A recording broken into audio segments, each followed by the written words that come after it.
Alors, récemment, Manga Corp a sorti une vidéo sur un Ordinary, et allez voir pour comprendre ce qui, pour moi, ne va pas. Bien évidemment, c'est une réponse tout ce qu'il y a de plus normal, donc ne l'insultez pas, ne le harcelez pas, et ce sera à vous de choisir pour vous qui a raison. Je préviens, je vais spoil toute l'apparition française, donc où j'en suis, on est au chapitre 152, et donc Manga Corp a visé John comme le point faible de la saga, car pour lui, ses réactions et son comportement sont débiles. Alors, premièrement, il résume son ascension au pouvoir de son collège par il voulait prouver qu'il était fort. Je suis pas d'accord, car dans les flashbacks et moments du collège, il se vend juste des gens qui l'ont tabassé quand il était plus faible, et je trouve ça compréhensible. Il dit d'ailleurs à Serra, si on me donne l'occasion de m'en venger, je le ferai. Phrase qui fait sens avec sa personnalité. Et second problème, il ne mentionne ni sa frustration d'être roi, car il en avait marre que tout le monde le juge et juge également ses moindres actions. Il n'a également pas parlé de l'événement le plus traumatisant de sa vie, la trahison de Claire. Alors on peut facilement déduire qu'il était amoureux par ses nombreux rougissements et le fait qu'il ne croyait pas son amie qu'il avait mise en garde vis-à-vis de elle. Certes, dans cette attaque, John n'a pas eu de blessures physiques, mais des blessures psychologiques. Premièrement, John pense que Claire l'a trahi de la faute de son pouvoir et n'a absolument pas compris qu'elle l'a trahi de la faute de son comportement.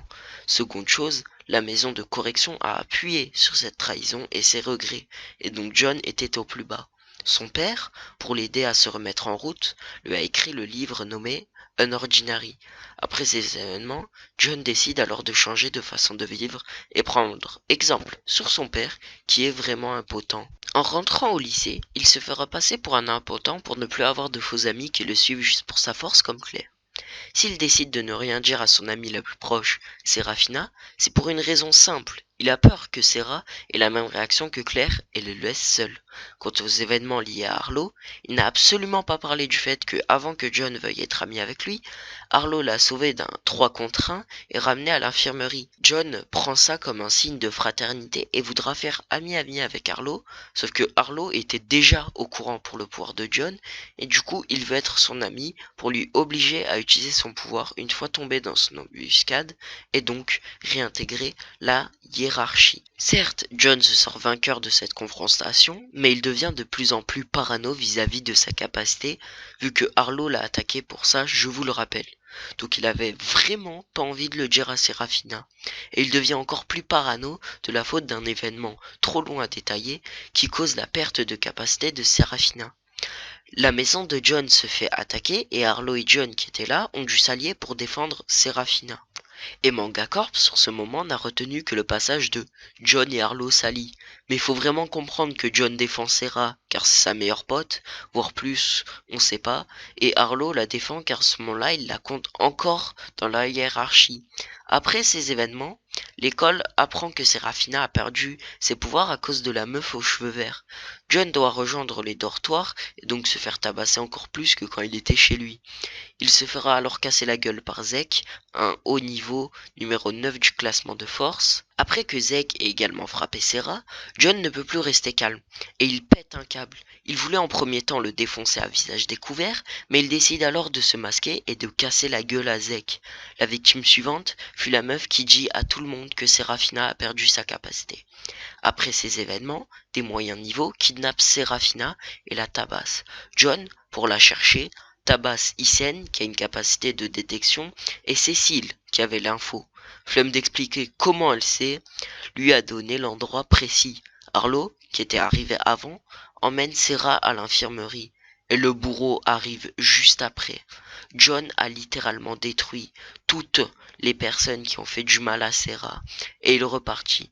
Suite à ça, il comprit que Sera, qui était impotente, n'avait aucune chance de vivre une vie tranquille si le système de hiérarchie était encore là.